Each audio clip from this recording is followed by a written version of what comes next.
Right, Telangana జాగృతి అధ్యక్షురాలు కవిత మాట్లాడుతున్నారు. ఇప్పుడు లైవ్ చూద్దాం.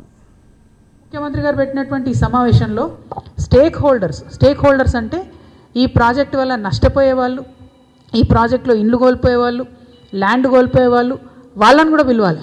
కానీ వాళ్ళని పిలవలేదు. వాళ్ళనేమో హౌస్ అరెస్ట్ చేసి ఇంట్లో కూర్చోబెట్టి ఈ ప్రాజెక్టు ప్రజెంటేషన్కి ఎవరెవరిని పిలిచిర్రు? రియల్ ఎస్టేట్ వాళ్ళు, కాంట్రాక్టర్లు, ప్రపంచ బ్యాంక్ యొక్క ప్రతినిధులు, మంత్రులు, ఎమ్మెల్యేలు, వీళ్ళని పిలిచిండ్రు.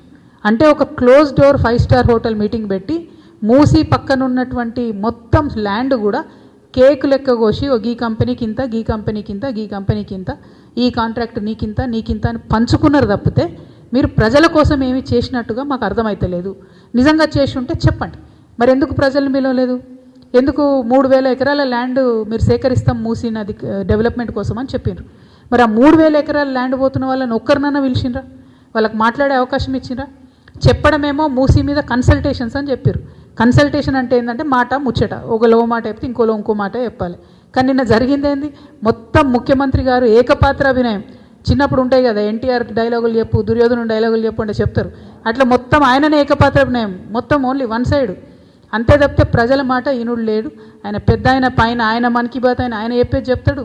ఇక్కడ ఈయన చిన్న మోడీ తయారైండు, మనకి ఈయన కూడా ఈయన చెప్పేదే ఈయన చెప్తున్నారు తప్పితే ఎక్కడా కూడా కనీసం ప్రజల నుంచి అభ్యంతరాలు వస్తున్నాయి, మధ్యతరగతి ప్రజల ఇండ్లు కూలగొడుతున్నాం, సడన్గా రూల్ మారింది, దాని మీద మాత్రం ఆలోచన చేస్తలేరు. ఇంకొక మాట, టెక్నికల్గా ఒక అంశం ఉంది. ఇది నేను ప్రభుత్వానికి సూటిగా నేను ప్రశ్నిస్తున్నాను. ఈ ఏదైతే చంద్రబాబు నాయుడు గారు మొట్టమొదట మూసి ప్రాజెక్టు క్లీన్ చేయాలి, మూసి నది క్లీన్ చేయాలని ఆయన నందనవనం పేరుతో ఫస్ట్ ఒక ప్రాజెక్ట్ చేసి వదిలేసారు. తర్వాత వైఎస్ఆర్ గారు వచ్చి కొన్ని కేంద్ర నిధులు తీసుకొచ్చి సేవ్ మూసి అని చేద్దామని ఆయన ట్రై చేసారు.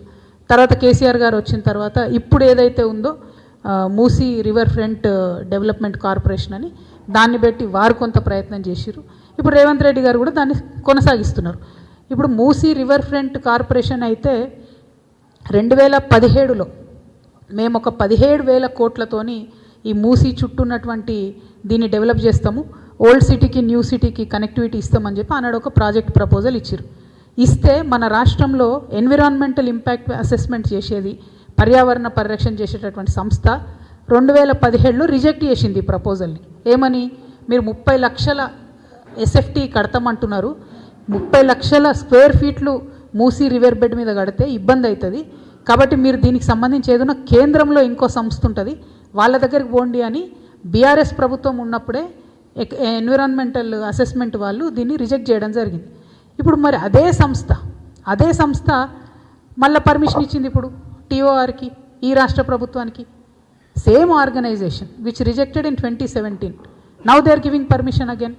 2017 ఓవరాల్ 17,000 crores 30 lakh ఎస్ఎఫ్టీ అన్నది అప్పుడు ప్రపోజల్. ఇప్పుడు ఓన్లీ ఫేజ్ 1లో 18 లక్షల ఎస్ఎఫ్టీ అని ఇప్పుడు